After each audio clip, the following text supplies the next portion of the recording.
Good evening, live from downtown Los Angeles, California. Along with Susan Simon, I'm Jay Wilson. Hello, everybody, and a special welcome to our viewers in our sister station, WKBT La Crosse. They'll be joining us all week long here from California. Good evening, everybody, and welcome, Badger fans, to our very first Rose Bowl Extra. And we start tonight with news of the day. One of the Badgers' top players on offense says he will play on Monday. That's very good news. And Ryan Rodig from News 8 in La Crosse has the latest on starting center Peter Kahns. That's right. Now, putting the first-team All-American back in front of quarterback Russell Wilson means the Badgers will be at full strength on the offensive line for the first time in about a month. Now, remember back to the Minnesota game when Kahns suffered a dislocated ankle against Minnesota. Now, he's missed the last 3 games since.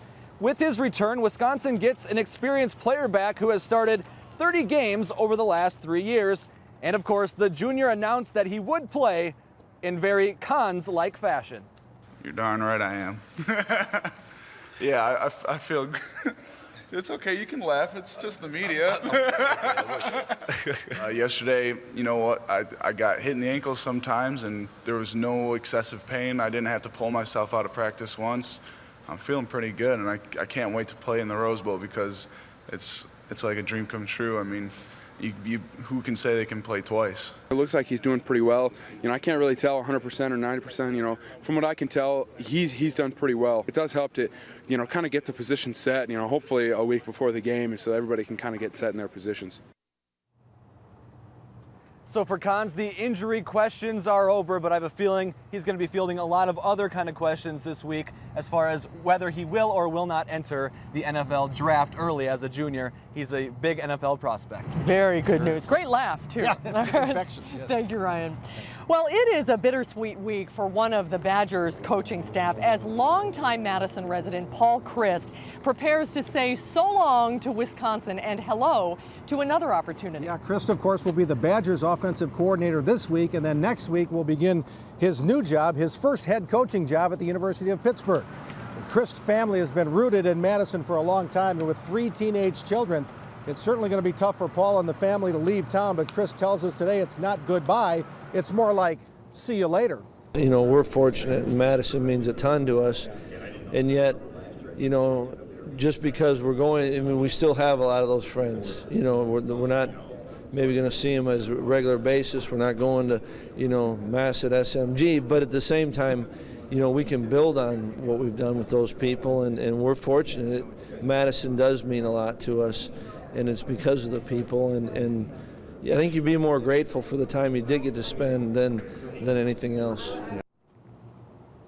And of course, you heard him say SMG. That's a shout out to his parish, St. Maria Goretti. And I asked Paul Chryst if he was ready to be the head coach at Pittsburgh, and he said, well, we'll see, and we'll start seeing next week. Well, maybe Father Mike will be good luck for him. I would think so. Wouldn't you love to send him out with a Rose Bowl win? That would be nice. that, I yeah. hope so. Well, in Monday's game, you never know who might step up and be the hero. Yeah, well, the Badgers have certainly had guys step up all season long, and that's a big reason why they're back here at the Rose Bowl. Here's Emily Cumlin joining us now with one of those unlikely heroes, I guess you'd call it. Yeah, I'm not sure everyone really knows who number 15 is for the Badgers, but we're learning right now. And, you know, Jeff Duckworth may not be a household name on the Badger roster, but he has certainly made his mark this season. One of the biggest plays he made this entire season was at the Big Ten championship game when he battled 2 defenders and caught a pass to convert a 4th and 6. I still have no idea how he came down with that pass, and that led to the game-winning touchdown against Michigan State. He says his teammates joke now and call him big time, but he is all about the hard work. That's kind of all Wisconsin's about. Just keep working. You know, your time will come to step in and keep getting better. It's great to have the opportunity and to go out there and compete and stuff, and I was able to do that. Duckworth is an intelligent guy. He's kind of quiet, to be honest with you, but he's had a great season so far. He's come out with a huge catch, obviously, to put us in this situation, to put us in the Rose Bowl pretty much. And